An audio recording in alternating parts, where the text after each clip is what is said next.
Hi everyone, welcome back to my channel Break Disability Barriers. This is Lakshika है and आज के इस video में हम बात करने वाले हैं पेपर 12 के बारे में, जो कि है management of groups with high support need. ये सेकेंड ईयर सिलेबस है। इससे पहले हमने पेपर 12 की यूनिट 1.1 एंड 1.2 को कवर कर लिया है। अगर आपने वो वीडियो नहीं देखी है तो उसका लिंक डिस्क्रिप्शन बॉक्स में दिया हुआ है, आप उसे वहां से चेकआउट कर सकते हैं। आज हम बात करेंगे यूनिट 1.3 के बारे में। Unit 1 is understanding groups with high support needs and sub-unit 1.3 is concept of assistance and support at various stages for person with high support need, childhood, adolescence and adulthood. Every child has the right to live in an inclusive world. Every child has a strength. It's more important for us to focus on what children can do, their abilities rather than their disabilities. हर एक बच्चे की अपनी need होती है, अपनी strength होती है, अपनी वीकनेस होती है, अपनी एबिलिटीज होती है, कैपेबिलिटीज होती है किसी काम को करने की। सो हर एक बच्चे को राइट है कि वो एक इंक्लूसिव वर्ल्ड में रहे और वहां पर अपना डेवलपमेंट करे। हमें ये फोकस करना चाहिए कि एक बच्चा क्या कर सकता है, ना कि उसकी खामियों पर हमें फोकस करना चाहिए। उसकी डिसेबिलिटी को हम ना देखकर हम उसकी एबिलिटीज को देखें, उसकी कैपेबिलिटीज को देखें, उसकी स्ट्रेंथ को देखें और उन चीज़ों को इम्प्रूव करने पे, उन्हें एनहांस करने पे वर्क करना चाहिए as a special educator. So we can use children's ability to assist the area that they have most challenges with. और उस एबिलिटी को जानने के बाद हम उसे यूज कर सकते हैं बच्चे के उस एरिया को असिस्ट करने में जिसमें उसे प्रॉब्लम्स हो रही हैं, जिसमें वो चैलेंजेस फेस कर रहे हैं। बहुत सारे ऐसे बच्चे जो कि हाई सपोर्ट नीड है और उनके लिए आज के टाइम में असिस्टेंस एंड सपोर्ट एक प्री रिक्विजिट्स बन चुकी है। बहुत ज़रूरी हो गया है कि उनका असिस्टेंस दिया जाए, उन्हें सपोर्ट दिया जाए ताकि वो लोग सोसाइटी में पार्टिसिपेट कर सकें। नेसेसरी सपोर्ट सर्विसेज की कमी होने के कारण वो लोग डिपेंड हो जाते हैं अपने फैमिली मेंबर्स पर। अब हम बात करेंगे कि चाइल्डहुड, एडोलेसेंस एंड अडल्टहुड में वेरियस स्टेजेस पर वेरियस असिस्टेंस एंड सपोर्ट किस तरीके से दिया जाता है। Childhood, early childhood birth to 5 years, middle childhood 6 to 12 years, adolescence is 13 to 18 years. The early years of every child are important because when you stimulate the brain develop to its full potential. जो शुरुआती साल होते हैं एक बच्चे के, वो बहुत ही इंपॉर्टेंट होते हैं क्योंकि वो डेवलपमेंट का बहुत ही रैपिड फेज होता है। सो बच्चे को अर्ली इंटरवेंशन देना चाहिए क्योंकि छोटे होने पर बच्चे का ब्रेन स्टिमुलेट ज़्यादा होता है ट्रेनिंग से। बच्चों के न्यूरॉन्स कमांड को फॉलो करने लग जाते हैं, वो ट्रेंड हो जाते हैं और वो अपने फुल पोटेंशियल तक डेवलप हो जाते हैं। सो उनका जो कॉग्निशन होगा वो बेटर तरीके से वर्क करेगा, अच्छे तरीके से वो डेवलप होगा। सो आपको सर्विसेज उन्हें चाइल्डहुड में प्रोवाइड करनी है। Children are stimulated by everything in their environment, by the sound, by the interactions, by your smile too. शुरुआती सालों में जो बच्चे होते हैं चाइल्डहुड में, हर एक चीज़ से, अपने एनवायरनमेंट की हर एक चीज़ से स्टिमुलेट होते हैं, हर एक चीज़ पर वो रिएक्शन करते हैं। अगर आप उनके आसपास साउंड प्रोड्यूस करोगे तो वो तो भी रिएक्ट करते हैं। अगर स्माइल आप पास करें तो वो भी स्माइल पास करेंगे आप लोगों को। या फिर अगर आप उनसे इंटरेक्शन करें, बातचीत करें, तो भी वो लोग इंटरेक्ट करते हैं, रिएक्ट करते हैं चीज़ों पर। So you should spend time talking with them, explaining in simple language, telling them all about their environment, making noises around them so they can respond to their noises. So आप लोगों को उनके साथ time spend करना चाहिए। कोई भी concept है आप उसे सिंपल लैंग्वेज में उन्हें समझा सकते हो, अपने एनवायरनमेंट के बारे में उन्हें बता सकते हो, उनके आसपास नॉइसेस आप क्रिएट कर सकते हो जिससे कि उन्हें अलग अलग नॉइस के बारे में डिफरेंशिएशन का पता लगे और वो उन चीज़ों पर फिर रिएक्ट करेंगे। सो इससे उनका डेवलपमेंट अच्छे तरीके से होगा, उनके सेंसेस इन्वॉल्व होंगी और उनका एक होलिस्टिक डेवलपमेंट होगा। उन्हें इन्वॉल्व करना है आपको। बहुत सारे डिसेबल्ड बच्चों की स्पीच होती है बट वो कम्युनिकेट नहीं कर पाती। ऐसे ही नॉर्मल बच्चे होते हैं जिनकी स्पीच होती है बट वो कम्युनिकेट नहीं कर पा रहे इनिशियल स्टेजेस पर। जैसे कि एक न्यूबॉर्न बच्चा है और वो फैमिली में आया, सो उसके आपको लाइक्स और डिसलाइक्स के बारे में पता लगता है जब वो हंसता है और रोता है। अगर बच्चा स्माइल कर रहा है, हंस रहा है, तो आपको उसकी लाइक्स के बारे में पता लग रहा है कि हाँ वो इस चीज़ को या फिर इस स्टिमुली को पसंद कर रहा है। और जब वो रो रहा है तो आपको पता लगता है कि हाँ ये चीज़ उसे नहीं पसंद आ रही, ये टॉय पसंद नहीं आ रहा या फिर ये जो एनवायरनमेंट में स्टिमुली है ये पसंद नहीं आ रही। तो आप इस चीज़ से डिफरेंशिएट कर पाते हो। In the same way children with the high support need show their likes and dislikes. आप उन्हें असिस्ट कर सकते हैं एडीएल एक्टिविटीज़ के अंदर, उनके साथ खेल सकते हैं। अगर आप घर में कुछ काम कर रहे हैं तो आप उसमें उन्हें इन्वॉल्व कर सकते हैं, उन्हें बता सकते हैं कि हम क्या कर रहे हैं। जैसे कि आप अगर यूटेंसिल्स वॉश कर रहे हैं या फिर आप पानी दे रहे हैं पौधों में, तो आप उन्हें बताएं कि आप कर क्या रहे हैं और इससे होने वाला क्या है। सो इससे वो लोग उस चीज़ में इन्वॉल्व होंगे, उसमें इंटरेस्ट दिखाएंगे और उन चीज़ों के बारे में वो सोचेंगे। सो इससे उनकी क्रिटिकल थिंकिंग भी डेवलप होगी।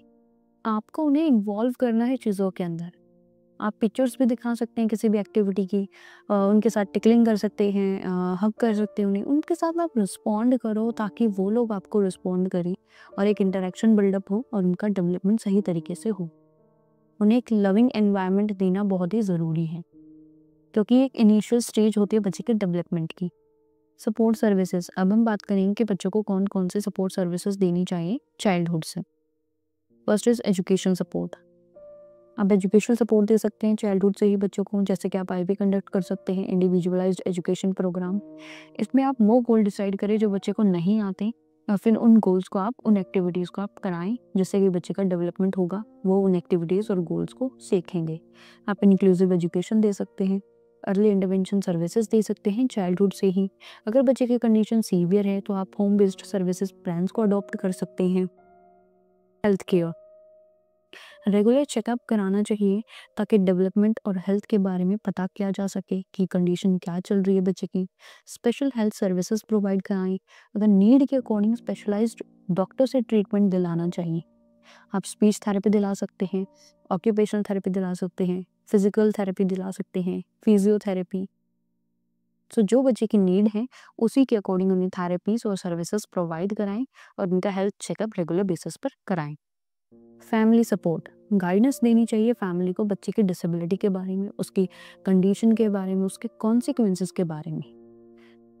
एक ग्रुप सपोर्ट बना दिया जाना चाहिए। मीन सभी फैमिलीज, उन सभी फैमिलीज को जिनके बच्चे डिसेबल्ड हैं, उन्हें कम्युनिटी में इंक्लूड करके उन्हें अवेयर करना चाहिए डिसेबिलिटी और उसके कॉन्सिक्वेंसेस के बारे में, जिससे कि पेरेंट्स और जो फैमिली मेम्बर्स हैं वो लोग भी अपने बच्चे के लिए केयर और प्रोटेक्शन दे सकें और उन्हें एक अच्छा एनवायरनमेंट दे सकें।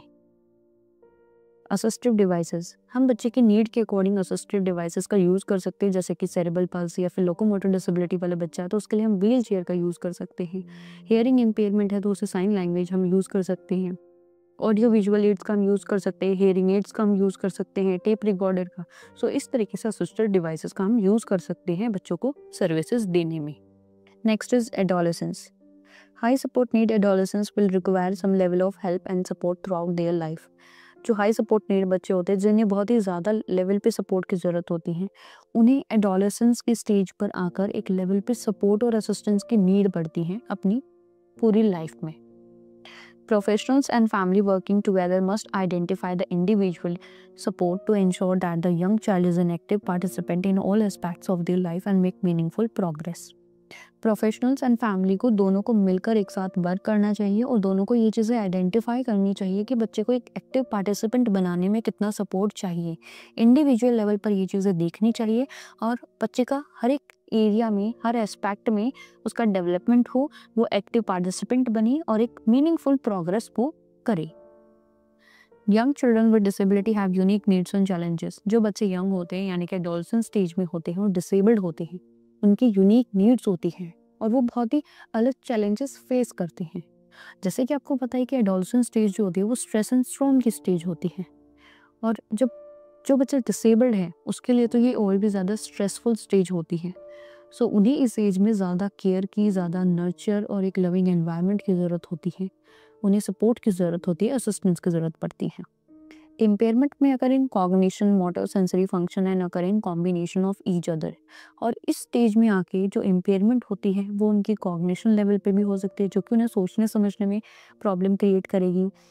हायर ऑर्डर थिंकिंग स्किल्स नहीं कर पाते वो लोग, प्रॉब्लम सॉल्विंग स्किल्स डेवलप नहीं हो पाएगी, क्रिटिकल थिंकिंग नहीं कर पाएंगे वो लोग, मोटर सेंसरी फंक्शन से रिलेटेड प्रॉब्लम हो सकती है, चलने फिरने में उन्हें दिक्कत हो सकती है, सेंसरी इश्यूज हो सकते हैं, सेंसेस फील नहीं होगी उन्हें, और इन सब चीज़ों का कॉम्बिनेशन भी हो सकता है, यानी कि एक मल्टीपल डिसेबिलिटी भी अगर हो सकती है।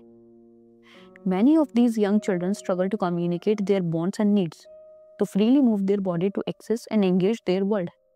और ऐसे बहुत सारे यंग चिल्ड्रन एडोलसेंट्स हैं जो कि कम्युनिकेट करने में प्रॉब्लम फेस करते हैं, अपनी नीड्स को डिस्क्राइब नहीं कर पाते, दूसरों के थॉट प्रोसेस को समझ नहीं पाते, और फिजिकली डिसेबल होने की वजह से वो लोग अपनी बॉडी को मूव नहीं कर पाते। जो चीज़ें उन्हें चाहिए, जहाँ तक उन्हें एक्सेस होना चाहिए उनकी बॉडी को, उन्हें वहाँ तक वो लोग नहीं हो पाते, वो एंगेज नहीं हो पाते इस वर्ल्ड में। और मल्टीपल इम्पेयरमेंट होने की वजह से इन लोगों को बहुत ही ज़्यादा असिस्टेंस की ज़रूरत पड़ती है। इन्हें एम्पावर्ड किया जाना चाहिए कम्युनिटी के अंदर, इन्हें पार्टिसिपेट करने की अपॉर्चुनिटीज़ देनी चाहिए एक्टिविटीज़ के अंदर, ना कि हम इन्हें मार्जिनलाइज्ड कर दें और उन्हें इनकी फैमिली सपोर्ट पर डिपेंडेंट होने के लिए छोड़ दें। सपोर्ट सर्विसेज, अब हम बात करेंगे कि एडोलसेंट स्टेज में बच्चों को कौन कौन से सपोर्ट सर्विसेज देनी चाहिए। Educational and vocational support. Adolescent stage ऐसी स्टेज होती है जहाँ पर बच्चे के एजुकेशनल एंड वोकेशनल दोनों ही सपोर्ट सर्विसेज बहुत इंपॉर्टेंट होती हैं। हायर एजुकेशन के लिए हम लोग स्पेशल एजुकेशन दे सकते हैं बच्चों को, स्किल डेवलपमेंट प्रोग्राम शुरू कर सकते हैं और उन्हें एम्प्लॉयमेंट के लिए और लाइफ स्किल्स के लिए चीज़ें सिखा सकते हैं। हेल्थ केयर और मेंटल हेल्थ, हेल्थ के लिए और मेंटल हेल्थ के लिए भी रेगुलर चेकअप कराते रहना चाहिए, इनका साइकोलॉजिकल सपोर्ट देना चाहिए ताकि सेल्फ एक्सेप्टेंस आ जाए बच्चों में और मेंटल हेल्थ उनकी अच्छी रहे, स्ट्रेस ना रहे, एंजाइटी ना हो, वो लोग स्ट्रेस फ्री रहें, क्योंकि ये स्टेज ही स्ट्रेस की होती हैं। तो उसके लिए हमें काउंसलिंग सेशंस उन्हें अटेंड कराते रहना चाहिए। सोशल सपोर्ट, ग्रुप एक्टिविटीज़ करा सकते हैं सेम एज के बच्चों के साथ, कोऑर्डिनेशन डेवलप होगा, इससे इंटरेक्शन डेवलप होगा, सोशल डेवलपमेंट होगा।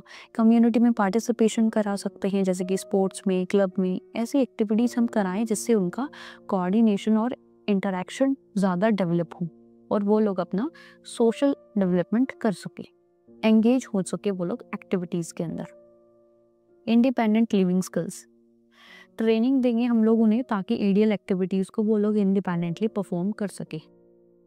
ट्रेनिंग पे हम occupational therapy, behaviour therapy, speech therapy, physiotherapy, हर तरीके की सपोर्ट सर्विसेज को, थेरेपीज़ को हम इन्वॉल्व कर सकते हैं।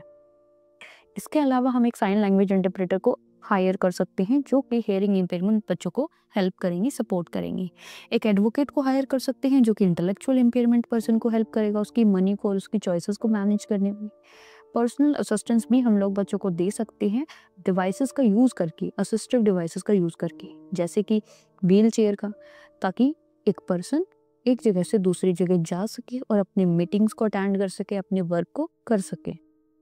हमें उन्हें इंडिपेंडेंट बनाना है, डिपेंडेंट नहीं बनाना। Area of need, childhood, adolescence, adulthood. अब चाइल्डहुड, एडोलसेंस और अडल्टहुड के कौन कौन से वो एरिया हैं जिनमें बच्चों को हाई सपोर्ट और असिस्टेंस की ज़रूरत पड़ती है। मेडिकल, बच्चों का मेडिकली चेकअप होते ही रहना चाहिए टाइम टू टाइम, ताकि उनकी जो हेल्थ इश्यूज़ हैं उनके बारे में पता किया जा सके और उन्हें ट्रीटमेंट दिया जा सके, उन्हें उस डिसेबिलिटी के कॉजेज़ को क्योर किया जा सके। फिजिकल, बच्चे को फिजिकल एरिया में भी असिस्टेंस की ज़रूरत पड़ती है ताकि वो इंडिपेंडेंटली अपनी एरियल एक्टिविटीज़ को परफॉर्म कर सके, खुद से डिपेंडेंट ना हो वो किसी पे, खुद से वो चीज़ों को कर सके, फिजिकली वो इन्वॉल्व हो सके एक्टिविटीज़ के अंदर, सोशल इंटरेक्शन वो लोग कर सके सोसाइटी के अंदर। लर्निंग, ये एक अनदर एरिया है जहाँ पर बच्चों को हमें सपोर्ट देना चाहिए। इस एरिया को बहुत ही अच्छे तरीके से डेवलप करना चाहिए, क्योंकि लर्निंग करने से बच्चा नई नई चीज़ें सीखता है और नई चीज़ें सीखने से उनका जो ब्रेन है वो स्टिमुलेट होता है, वो अच्छी तरीके से सीख पाते हैं चीज़ों को, ब्रेनस्टॉर्म कर पाते हैं चीज़ों को, अंडरस्टैंड कर पाते हैं कॉन्सेप्ट को, और critical thinking, decision making power, problem solving skill जैसी चीज़ों को वो डेवलप कर पाते हैं। Social emotional needs, adolescent stage पर आके बच्चों के इमोशंस बहुत हाई होते हैं, तो उन्हें मेंटेन करने के लिए उस एरिया में उन्हें असिस्टेंस की ज़रूरत पड़ती है। तो सोशली हमें उन्हें एंगेज कराना चाहिए, ग्रुप डिस्कशंस के अंदर, ग्रुप एक्टिविटीज़ के अंदर। इमोशंस के लिए हमें उनसे इंटरेक्ट करना चाहिए, कम्युनिकेट करना चाहिए, ताकि वो लोग अपने थॉट प्रोसेस को एक्सचेंज कर सके और हम उन चीज़ों को समझ सके और उन पर वर्क कर सके। तो ये 4 एरियाज़ ऐसे थे जिन्हें बहुत ही ज़्यादा एड्रेस करने की ज़रूरत है।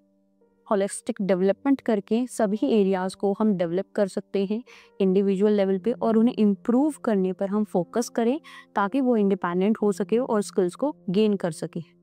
Adulthood, For adulthood with disabilities includes taking responsibilities for the behavior, making decisions regarding their lives and maintaining supportive social relationships. Adulthood एक ऐसे स्टेज है जहाँ पर रिस्पॉन्सिबिलिटीज़ आ जाती हैं, सो डिसेबल्ड बच्चों पर भी रिस्पॉन्सिबिलिटीज़ आ जाती हैं, जैसे कि अपने बिहेवियर के लिए, अपनी लाइफ के डिसीजंस को लेने में, और जो उनके सोशल रिलेशनशिप्स होते हैं दूसरों के साथ, उन्हें मेंटेन करने की रिस्पॉन्सिबिलिटीज़ आ जाती हैं।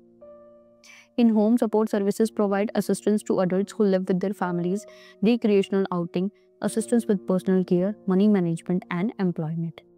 जो अडल्ट्स अपनी फैमिलीज के साथ रहते हैं, हम उन्हें होम सपोर्ट सर्विसेज प्रोवाइड करा सकते हैं असिस्टेंस के तौर पर, जैसे कि रिक्रिएशनल आउटिंग, खाली टाइम में वो लोग अपनी फैमिलीज के साथ आउटिंग कर सकते हैं। उनकी पर्सनल केयर के रिगार्डिंग हम उन्हें असिस्ट कर सकते हैं। उनकी एडियल एक्टिविटीज़ में हम उन्हें सर्विस दे सकते हैं, सपोर्ट दे सकते हैं। मनी मैनेजमेंट हम उन्हें सिखा सकते हैं, और एम्प्लॉयमेंट अपॉर्चुनिटीज़ उन्हें प्रोवाइड कराई जा सकती है अडल्टहुड स्टेज पे। सपोर्ट सर्विसेज, अब हम बात करेंगे कि अडल्टहुड में कौन कौन से सपोर्ट सर्विसेज देनी चाहिए। First is employment and livelihood. Adulthood एक ऐसी स्टेज है जहाँ पर एम्प्लॉयमेंट बहुत ही मेन फैक्टर हो जाता है। सो एम्प्लॉयमेंट के लिए हम उन्हें एम्प्लॉयमेंट सर्विसेज देंगे ताकि उन्हें रोजगार मिल सके और वो लोग अपना जीवन यापन कर सके, अपनी लिवलीहुड जी सके आसानी से। स्किल्स को मेंटेन रखने के लिए वर्कशॉप अटेंड कराते रहना चाहिए अडल्ट्स को, ताकि उन स्किल्स को वो लोग भूलें ना और उन्हें एनहांस करते रहें। Health care and wellbeing, same adolescence and childhood की तरह हम अडल्टहुड में भी उन्हें हेल्थ केयर सर्विसेज प्रोवाइड कराएंगे, उन्हें रेगुलर चेकअप कराते रहेंगे उनका, ताकि उन्हें मेंटल स्ट्रेस ना बने और वो लोग पीसफुली लाइफ जी सके। इंडिपेंडेंट लिविंग, इस स्टेज पर आकर भी वो लोग अपनी आइडियल एक्टिविटीज़ को कर सके, इसके लिए हम इन्हें इसमें हेल्प कर सकते हैं, इन्हें सपोर्ट दे सकते हैं, ताकि वो लोग उन एक्टिविटीज़ को करने में इंडिपेंडेंट हो जाए एक टाइम के साथ।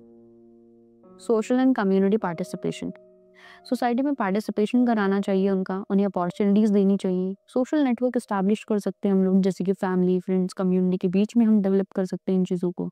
होलिस्टिक अप्रोच को अप्लाई करना चाहिए, जैसे कि पर्सन सेंटर्ड प्लानिंग हो गई, स्टूडेंट सेंटर्ड अप्रोच हो गई, ताकि उन लोगों का कॉन्टिन्यूअस डेवलपमेंट हो सके।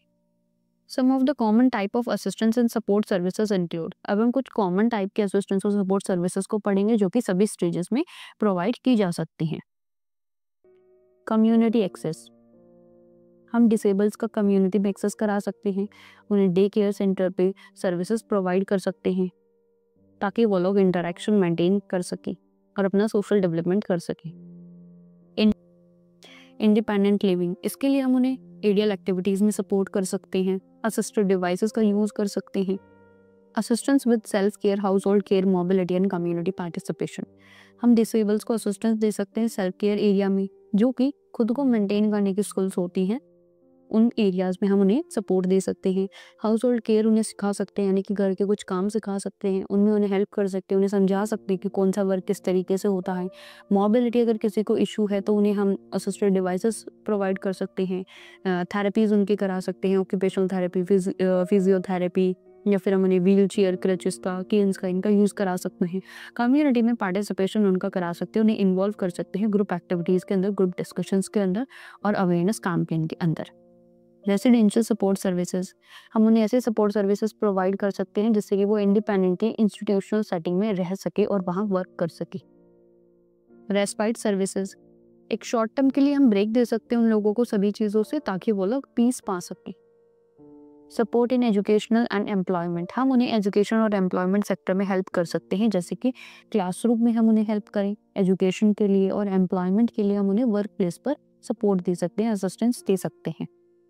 कम्युनिटी सपोर्ट, हम एज अ कम्युनिटी भी स्पेशल नीड्स के लिए वर्क कर सकते हैं, उन्हें सपोर्ट दे सकते हैं, जैसे कि साइन लैंग्वेज का यूज़ करके, इंटरप्रेटर्स का यूज़ करके, ताकि उनके कम्युनिकेशन को एक्सचेंज किया जा सके, उनके थॉट प्रोसेस को समझा जा सके। बुलेटिन बोर्ड्स का यूज़ कर सकते हैं, साइन बोर्ड का यूज़ कर सकते हैं, और एक पॉजिटिव एटीट्यूड भी उनकी तरफ रख सकते हैं। अवेयरनेस कैंप लगाए जा सकते हैं उनके लिए। इंफॉर्मेशन एंड एडवाइस सर्विसेज, हम उन लोगों को इन्फॉर्मेशन दे सकते हैं, एडवाइस दे सकते हैं, प्रोफेशनल्स के द्वारा हम उन्हें एडवाइस दिला सकते हैं, काउंसलिंग करा सकते हैं उन लोगों की, पीयर सपोर्ट हम उन्हें दे सकते हैं, एडवोकेसी या फिर डिसीजन मेकिंग में भी हम उन्हें सपोर्ट कर सकते हैं। So it was done for today guys. आज के इस वीडियो में हमने 1.3 को कंप्लीट कर लिया है। नेक्स्ट वीडियो में हम लोग पेपर 12 के यूनिट 1.4 को कवर करेंगे। So stay tune, and if you have any query related to this session, let me know in the comment section. Channel पर डिसेबिलिटीज़ के रिगार्डिंग वीडियोस एंड आपके कोर्स के रिगार्डिंग भी वीडियोस अपलोडेड हैं। अगर आपने नहीं देखी है तो उनका लिंक डिस्क्रिप्शन बॉक्स में दिया हुआ है, आपने वहाँ से चेकआउट कर सकते हैं। चैनल पे प्लेलिस्ट बनी हुई है आपके मोस्ट इंपॉर्टेंट क्वेश्चंस की एक सीरीज के रिगार्डिंग, जिसके अंदर हमने प्रीवियस ईयर क्वेश्चंस को कंटेन किया है, तो आप उसे भी ज़रूर देखिएगा। Do like, comment, share and subscribe to my channel and don't forget to press the bell icon. Thank you. Bye bye.